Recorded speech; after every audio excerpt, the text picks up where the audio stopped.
Yeah! దోస్తులం. ఈరోజు common 2 words వినపడుతుంది. Thank you. మొత్తం అందరం థ్యాంక్ యూ చెప్తున్నాము. నాకు యాక్చువల్‌గా వాసు గారు తెలుసు. మెమరీ తక్కువ నాకు. క్రియేటివిటీ ఎక్కువ. సో, ఇంతమంది పేర్లులో కొన్ని మెయిన్ పేరు గుర్తుపెట్టుకుంటా. శ్రీ విష్ణు గారు thank you very much sir for supporting us. And Naresh sir opportunity రాలేదు. Thank you very much sir. మిగతా వాళ్ళందరికీ కాపీ పేస్ట్ పేర్లతో సహా మిగతా వాళ్ళందరూ చెప్పారు కింద same copy paste. Thank you very much. Success మీట్‌లో థ్యాంక్ యూ చెప్తాము. ఇంకా సక్సెస్ గురించి మాట్లాడుకుందాం. ఈ సినిమా గురించి మాట్లాడతా. బ్రో 'దీవానా' సినిమాకి మేమెళ్ళి నేను ప్రతి థియేటర్‌కెళ్ళి ఒక వారం రోజుల నుంచి థియేటర్‌లోనే ఉంటున్నాను. ఇంట్లో కూడా ఉండట్లే. మా అమ్మ తిడుతుంది. "అరే! నువ్వు ఏ టైంలో సినిమా చెప్పావు, కబుర్లు ముచ్చట్లు చెప్పావు, కీబోర్డ్ దగ్గరే కూర్చున్నావు, మ్యూజిక్ కొడుతున్నావు, చెన్నైలో ఉంటావు. ఇప్పుడైనా ఇంట్లో ఉండరా సినిమా అయిపోయింగా సరిగ్గా పెట్టింది తినరా" అని మా అమ్మ తిడుతా ఉంటది. నేనేదో థియేటర్‌లో ఉన్నా. మళ్ళీ హెల్త్ పాడు చేసుకుంటా, మళ్ళీ సమోసాలు తింటున్నా. మజా ఎక్కడొస్తుందంటే, చాలా రోజుల తర్వాత మేమందరం "అరే! పాష్ థియేటర్‌లో సినిమాలు చూస్తున్నాం" బానే ఉన్నది. బా మజా ఎప్పుడొస్తుందంటే, చిన్న సింగిల్ స్క్రీన్ థియేటర్‌కెళ్ళి ఇక్కడ కోక్ డబ్బా మీకు ఓపెన్ చేస్తాడు కదా! ఆ మూతల సౌండ్ కూడా ఇని చాలా రోజులయిపోయింది. ఆ మూతల సౌండ్ టంగ్ టంగ్ పడుతుంటే, ఆ లోపల థియేటర్‌లో విజిల్స్ ఏస్తుంటే మజా వేరుంది తెలుసా! మామూలుగా చెప్తున్నాను. I I enjoying that moments. నేనెప్పుడు 'చిరంజీవి' సార్ సినిమాలు చూసినప్పుడు అప్పుడు మేము బచ్చగాళ్ళం ఉన్నప్పుడు ఏదైనా చేస్తుండే. 'చిరంజీవి' గారి సినిమా పెద్ద పెద్ద స్టార్ సినిమా. మా హర్షిత్‌కి ఆ రేంజ్ వస్తుంది. మా హర్షిత్ చెప్తున్నాను. ఈరోజు చెప్తున్నా bro I will see you as a biggest star from our south India very soon. ఈ 5 ఏళ్లలో నువ్వు ఎదుగుతావు చూడు. అండ్ మా వాళ్ళందరూ ఎమోషనల్‌గా ఏడ్చేస్తున్నారు. పేరెంట్స్‌ని గుర్తు చేసుకుంటున్నారు. Yeah! I respect that. But నేను అంటున్నా బ్రో ఫస్ట్ స్టెప్ రా బయ్ మీకు అర్థం కావట్లేదు. 10, 15 ఏళ్ళు పాతుకుపోతారు ఇక్కడ ఇండస్ట్రీలో. మీరు జెండా పాతడానికి వచ్చిర్రు. మీకు అర్థం కావట్లే సక్సెస్ ఏందో అనేది. చిన్న సినిమా, పెద్ద సినిమా కాదు. మనది లోతైన సినిమా.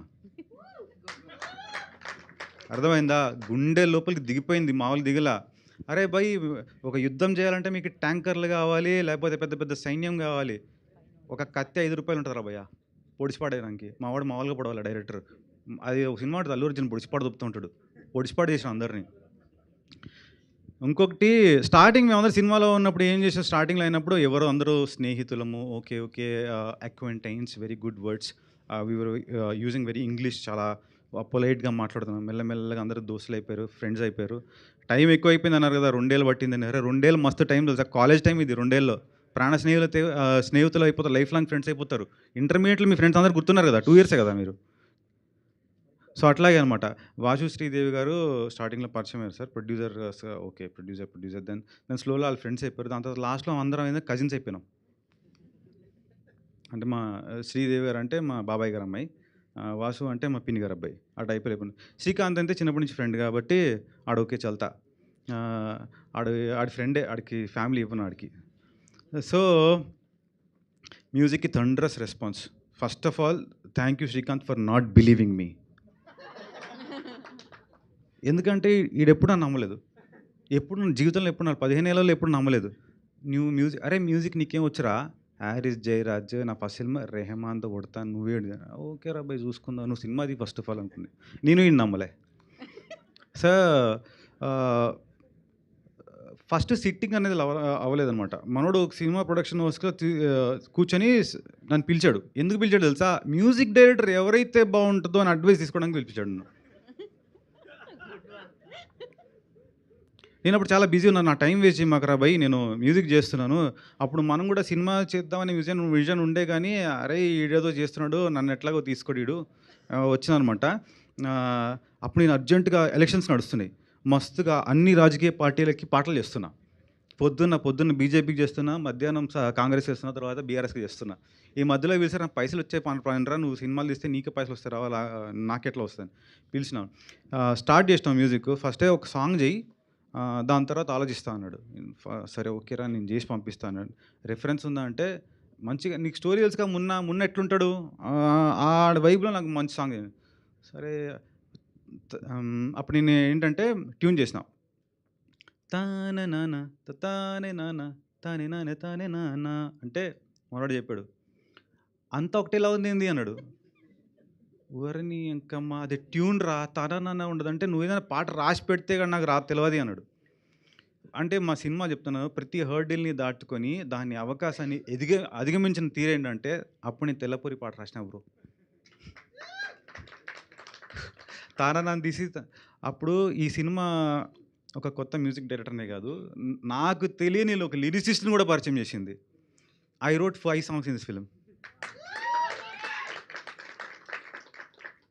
అంటే పెద్ద పెద్ద లిరిసిస్ట్ పేర్లు చెప్పారు. ఈ లిరిసిస్ట్ అనుకుందాం, ఈ లిరిసిస్ట్ అనుకుందాం అంటే ఫస్ట్ ఎందుకు నువ్వు ఉన్నావుగా రాయి అన్నాడు. ఇంత అంటే మా వాసు గారు, శ్రీదేవి గారు ఎట్లా అంటే నేను ఒక ఎగ్జాంపుల్ చెప్పినాను. చెరుకు రసం ఎగ్జాంపుల్ లాస్ట్ టైంలో. వీళ్ళు బియాండ్ దట్ అనమాట వీళ్ళు. వీళ్ళు మావారు కాదు. నువ్వు క్రియేటివిటీ ఎక్కడ ఉన్నా సరే, టాలెంట్ ఎక్కడ ఉన్నా సరే పట్టుకొని తీసుకురారు. వీళ్ళు పిండి పడేస్తారు మొత్తం. పిండి పడేసి ఎక్స్ట్రాక్ట్ చేసేస్తారనమాట. ఎవరిని వదలరు. ఆపర్చునిటీని ఇష్టంగా తీసుకుంటారు, మీకు ఇస్తారు. Vasu and Sridevi you have a long way to go. మీరు సురేష్ గారి సంస్థలాగా మీరు కూడా పెద్ద సంస్థ అయిపోతారు నాకు తెలిసి అని కోరుకుంటున్నాను. Let's dream. మ్యూజిక్ ఇంత బాగా రావడానికి కారణం I have a very beautiful team. Thank you Arul. నేను చెప్పలేను నా థ్యాంక్ యూ ఈ మెసేజ్ చెప్తున్నాను. Thank you Arul Raj. మచ్చా నువ్వు ఇచ్చి పడేసినావు అంతే. And Ashwin my engineer. వీళ్ళిద్దరు లేకపోతే మ్యూజిక్ ఈ రేంజ్లో రాదు.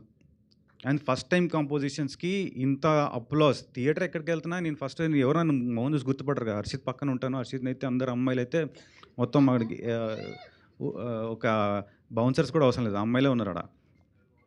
దాని తర్వాత లేయర్లో మిగతా అందరూ ఉన్నారు. నన్ను ఎవడు గుర్తుపట్టలేదు. మ్యూజిక్ మాత్రం ఎవడు గుట్టిండు రా చింపడేస్తున్నాడు అని. నేను పక్క నుంచి ఉన్నా. బ్రో నేనే అంటే ఒకడైతే తెలియనివాడు వచ్చి హగ్ చేసేసుకున్నాడు. బ్రో ఏం కొట్టినవరు మా ఫీల్ మస్తు ఉండే. అంటే మన తెలియని వాళ్ళు వచ్చి మనం హగ్ చేసుకుంటారు కదా మన పని చూసి. ఆ ఫీల్ మస్తు ఉంటుంది. ఆ ఫీల్ మన అందరికీ కలుగుతుంది బ్రో. చాలామంది వెనుకున్న వాళ్ళు, బ్యాక్గ్రౌండ్లో ఉన్న వాళ్ళు, సినిమా స్క్రీన్ మీద కనబడిన వాళ్ళు, you did a fantastic job man. And sir మీడియాని నేను ఆర్డర్ మర్చిపోతాను, నాకు మర్పు ఉంది. Sir media Nagender sir, thank you very much sir. ఇక్కడ కూర్చున్నారు, వెళ్ళిపోయారా సార్? మెయిన్ ఇష్యూస్ గురించి మీరు మాట్లాడారు, thank you very much sir. అలాగే శివమలల సార్, మీరు సినిమా గురించి హార్ట్ ఫెల్ట్గా మాట్లాడారు. అంటే నేను 10 ఏళ్ళ నుంచి చూస్తున్నా ఎవరు అంత హార్ట్ ఫెల్ట్గా అంటే మాట్లాడాల్సి వస్తుంది కాబట్టి సపోర్ట్ చేయాల్సి వస్తుంది, కానీ లోపల నుంచి మాట్లాడాలి కదా. ఆ లోపల నుంచి మాట్లాడిన సినిమా తయారు చేసినామని ప్రౌడ్తో చెప్తున్నాం బ్రో. థియేటర్స్లో చూడండి. ఈ weekend will last ever for at least for 10 years in your life. Thank you very much for the opportunity. ఇంక చాలామంది పేర్లు మర్చిపోతాను, విడిగా టెక్స్ట్ చేస్తాను మేడం, లేకపోతే గీతగా తిడతాను నన్ను. థ్యాంక్ యూ సో మచ్ అండి. లేదండి అందరూ పొగుడుతున్నారు మీ పాటలు, మ్యూజిక్ని. సో ఆ అవకాశాన్ని మీరు ఇవ్వలేదు, ఎలాగో తిట్టే అవకాశం.